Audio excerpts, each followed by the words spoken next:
Chapitre 84. La souffrance. Un gros animal mort descendait au fil de l'eau. Plusieurs vautours s'étaient posés sur le cadavre et le déchiquetaient. Ils se battaient contre les autres vautours qui voulaient leur part du festin et ne s'en allaient que lorsqu'ils étaient repus. D'autres attendaient sur les arbres, sur la berge, ou voletaient au-dessus de la carcasse. Le soleil venait de se lever et la rosée scintillait dans l'herbe. De l'autre côté du fleuve, les champs étaient enveloppés d'une légère brume, et la voix des paysans sonnait étonnamment claire dans l'air frais. C'était une belle matinée, toute neuve. Un bébé singe jouait autour de sa mère dans les branches. Il courait sur une branche, sautait sur une autre, et revenait en courant ou sautillait autour de sa mère. Ses bouffonneries l'ennuyaient et elle changeait d'arbre.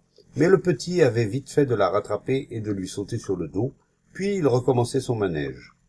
Il avait une toute petite figure et des yeux brillants de malice et de crainte, tout à la fois. Comme nous avons peur du nouveau, de l'inconnu. Nous aimons rester enfermés dans nos habitudes, notre routine, nos querelles et nos angoisses. Nous aimons penser à l'aide des bonnes vieilles formules, prendre la même route, voir les mêmes visages et connaître les mêmes tracas. Nous n'aimons pas rencontrer des étrangers, et lorsque nous ne pouvons pas faire autrement, nous nous sentons perdus et nous nous tenons à distance. Et comme nous avons peur de rencontrer un animal que nous ne connaissons pas, nous tournons entre les murs de notre pensée, et lorsque nous nous aventurons au dehors, nous transportons avec nous nos quatre murs. Nous n'en finissons jamais avec nous-mêmes, mais nous alimentons sans cesse le continu. Nous portons jour après jour le fardeau d'hier.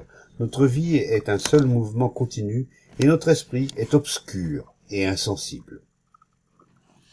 Il ne pouvait plus s'arrêter de pleurer.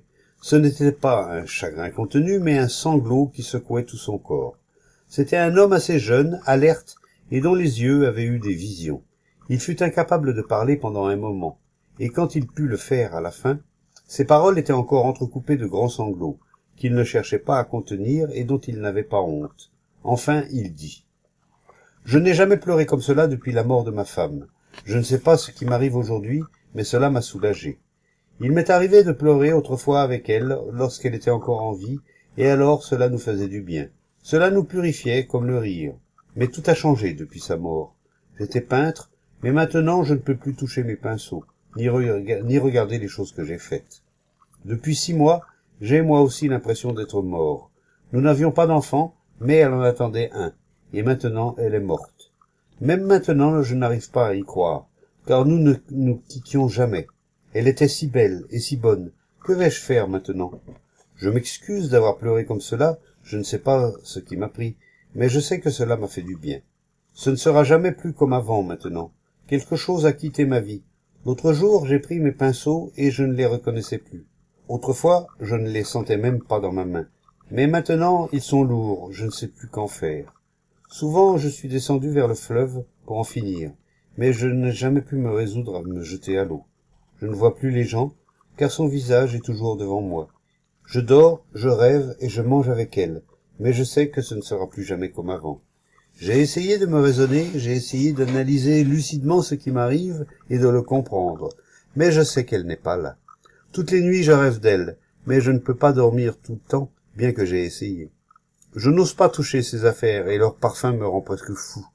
J'ai essayé d'oublier, mais ce n'est pas possible. Ce ne sera jamais comme avant. J'aimais écouter, chanter les oiseaux, mais maintenant j'ai envie de tout détruire. Je ne peux pas vivre ainsi. Je n'ai plus revu nos amis depuis qu'elle est morte, car sans elle, plus rien n'a de sens pour moi. Que dois-je faire? Nous restâmes un long moment sans rien dire. L'amour qui devient de la douleur et de la haine n'est pas l'amour. Savons-nous ce que c'est que l'amour? Est-ce l'amour cette chose qui, si elle est frustrée, tourne en fureur? Y a-t-il l'amour là où il y a gain et perte? Quand je l'aimais, toutes ces choses cessaient d'exister. Je les oubliais complètement, je m'oubliais même moi-même. J'ai connu cet amour, et j'éprouve toujours cet amour pour elle. Mais maintenant j'ai aussi conscience d'autre chose, de moi-même, de ma douleur, des jours, de ma misère. Comme l'amour a vite fait de se transformer en haine, en jalousie, en douleur, nous sommes perdus au plus épais de la fumée, et ce qui était tout près se trouve loin de nous. Maintenant nous avons conscience d'autres choses, qui sont tout à coup devenues de la plus haute importance. Nous avons maintenant conscience d'être seuls, sans compagne, sans le sourire et les querelles familières. Nous avons maintenant conscience de nous-mêmes, et pas seulement de l'autre. L'autre était tout, et nous rien. Maintenant, l'autre n'est plus, et nous sommes ce qui est. L'autre est un rêve, et la réalité est ce que nous sommes. L'autre fut-il jamais réel, ou un rêve que nous avions créé, vêtu de la beauté de notre propre joie qui bientôt s'évanouit? Ce qui s'évanouit est la mort, et la vie est ce que nous sommes. La mort ne peut pas toujours recouvrir la vie, quelque désir que nous en ayons. La vie est plus forte que la mort. Ce qui est plus fort que ce qui n'est pas. Comme nous préférons la mort à la vie, il est si agréable de refuser la vie, d'oublier. Lorsque l'autre est, nous ne sommes pas. Lorsque l'autre est, nous sommes libres, sans inhibition. L'autre est la fleur, le voisin, le parfum, le souvenir. Nous désirons tous l'autre. Nous nous identifions tous à l'autre. C'est l'autre qui est important. Ce n'est pas nous. L'autre est le rêve de nous-mêmes. Et lorsque nous nous éveillons, nous sommes ce qui est. Ce qui est impérissable. Mais nous voulons mettre fin à ce qui est. Le désir de finir donne naissance au continu. Et ce qui est continu ne peut jamais connaître l'impérissable. Je sais que je peux continuer à vivre ainsi, entre la vie et la mort. Je ne suis pas bien sûr de comprendre ce que vous dites. Je suis trop hébété pour comprendre quoi que ce soit. N'avez-vous pas souvent remarqué que, bien que vous ne prêtiez pas toute votre attention à ce qui se dit ou à ce que vous lisez, il y a cependant quelque chose qui écoute en vous, peut-être inconsciemment, et qu'à votre insu vous avez reçu ce qui était dit ou ce qui était écrit. Bien que vous n'ayez pas pris le temps de contempler ces arbres, leur image se présente néanmoins subitement à vous dans tous ses détails. N'avez-vous jamais prêté attention à ce phénomène? Naturellement, vous êtes encore sous le coup de votre récent malheur, mais en dépit de cela, vous vous rappellerez ce que nous disons aujourd'hui, et alors cela pourra peut-être vous aider. Mais ce qu'il importe de comprendre est ceci. Lorsque vous ne serez plus sous le coup de ce choc, la douleur sera encore plus intense, et alors vous désirerez vous échapper, fuir votre désespoir. Trop de personnes, alors, désireront sincèrement vous aider à vous évader hors de vous-même. Elles vous offriront toutes les explications plausibles, toutes les conclusions auxquelles elles-mêmes ou d'autres seront arrivées, toutes sortes de rationalisations. Ou bien vous trouverez vous-même quelque échappatoire, agréable ou déplaisante, pour noyer votre chagrin.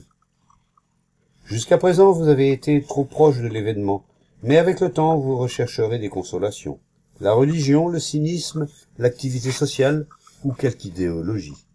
Mais toutes les échappatoires, que ce soit Dieu ou la boisson, ne font qu'empêcher la compréhension du chagrin. Il faut comprendre et ne pas refuser le chagrin. Le refuser, c'est donner à la continuité, à la souffrance. Le refuser, c'est échapper à la souffrance. Pour comprendre la souffrance, il faut l'aborder directement, comme une expérience que vous faites, sans chercher à trouver un résultat déterminé. Si vous recherchez un résultat déterminé, l'expérimentation n'est pas possible. Si vous savez ce que vous voulez trouver, la recherche n'est plus une expérimentation.